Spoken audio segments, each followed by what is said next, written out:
नमस्कार, DV live Chhattisgarh में आप सभी का स्वागत है। छत्तीसगढ़ की तमाम बड़ी खबरों के साथ मैं हूं रेशमा। आइए देखते हैं आज की सुर्खियां। सीएम भूपेश ने एनडीए गठबंधन पर कसा तंज, बोले अहंकार में डूबी है केंद्र सरकार, एनडीए के जाने का दिन आ गया। पेसा कानून पर आपस में उलझे भाजपा कांग्रेस नेता, भाजपा ने पेसा कानून पर आदिवासियों से छल का लगाया आरोप। और सांसद अरुण साव ने कहा, आदिवासियों के बारे में कांग्रेस को बोलने का हक ही नहीं, देश में राष्ट्रपति, राज्यपाल और केंद्र में मंत्री भी हैं आदिवासी। मुख्यमंत्री भूपेश बघेल ने एक बार फिर केंद्र सरकार पर हमला बोलते हुए कहा कि केंद्र सरकार अहंकार में डूबी हुई है, वह जितनी भी एजेंसी है उसका दुरुपयोग कर रही है। भूपेश बघेल ने कहा कि भाजपा अपने विरोधियों को दबाने और प्रताड़ित करने के लिए इस तरह के हथकंडे अपना रही है, लेकिन कांग्रेस न कभी डरी है और न ही झुकी है। उन्होंने कहा कि एनडीए में गड़बड़ी तो चल ही रही है, पहले महाराष्ट्र और अब बिहार में हुआ है, एनडीए के अब जाने का दिन आ गया है। छत्तीसगढ़ में पेसा कानून को लेकर भाजपा और कांग्रेस नेता आपस में उलझ गए हैं।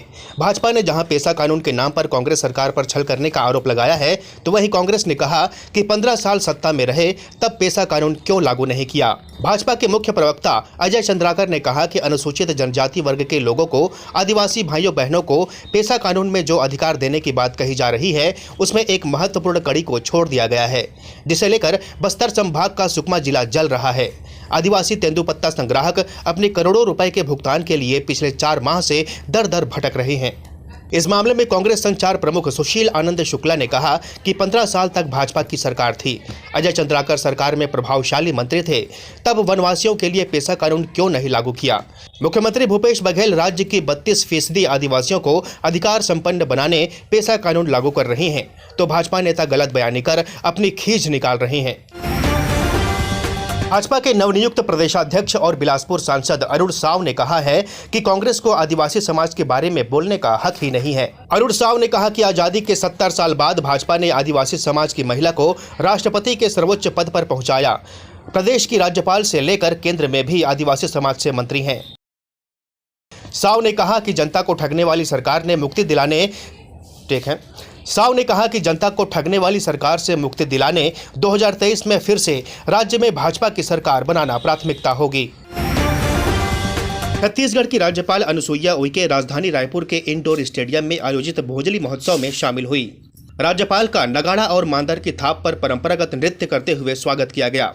इस दौरान राज्यपाल ने भोजली माता की पूजा अर्चना की। कार्यक्रम के दौरान राज्यपाल अनुसुईया उइके ने कहा कि प्रकृति के निकट होने के कारण ही आदिवासी कोरोना जैसे वैश्विक महामारी के दौरान भी सुरक्षित रह पाए। उन्होंने कहा कि हमें समझना चाहिए कि प्रकृति के साथ ही मनुष्य का सह अस्तित्व है और भोजली जैसे त्योहार इस सह अस्तित्व को और भी अधिक प्रासंगिक बनाते हैं। राज्यपाल अनुसुईया उइके ने कहा कि आदिवासी समुदाय के लिए गर्व की बात है कि एक आदिवासी महिला देश के सर्वोच्च पद पर है, जो समाज को आगे बढ़ने के लिए प्रेरित करेगा और वे अपने अधिकारों के प्रति सजग होंगे। इस दौरान उन्होंने सभी को आगामी स्वतंत्रता दिवस की शुभकामनाएं दी और देश की आज़ादी में योगदान देने वाले जनजातीय समाज के सेनानियों को नमन किया। कार्यक्रम में पूर्व मंत्री व वर्तमान विधायक बृजमोहन अग्रवाल, महापौर एजाज ढेबर भी शामिल हुए। छत्तीसगढ़ के रायगढ़ रेलवे स्टेशन के पास मुंबई हावड़ा रूट पर 2 मालगाड़ियों की भिड़ंत हो गई। हादसे में मालगाड़ी के कई डिब्बे पटरी से उतर गए। इसके चलते बिलासपुर रायगढ़ तीसरी लाइन के साथ ही पोल और OHA लाइन भी क्षतिग्रस्त हो गई है। हादसे में 5 कर्मचारी भी घायल हुए हैं।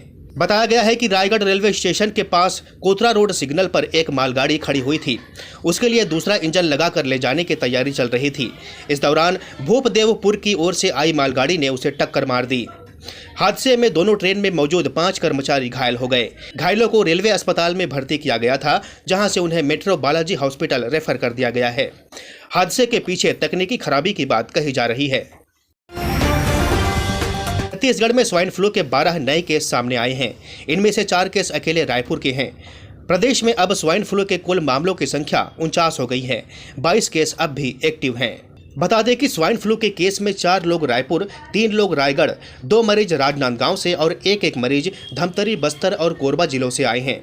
इनमें से अधिकतर मरीज राजधानी रायपुर के अस्पतालों में ही भर्ती हैं। अब तक प्रदेश के 13 जिलों से स्वाइन फ्लू के मामले सामने आ चुके हैं। इस बुलेटिन में फिलहाल इतना ही। बने रहिए डीवी लाइव छत्तीसगढ़ के साथ। नमस्कार।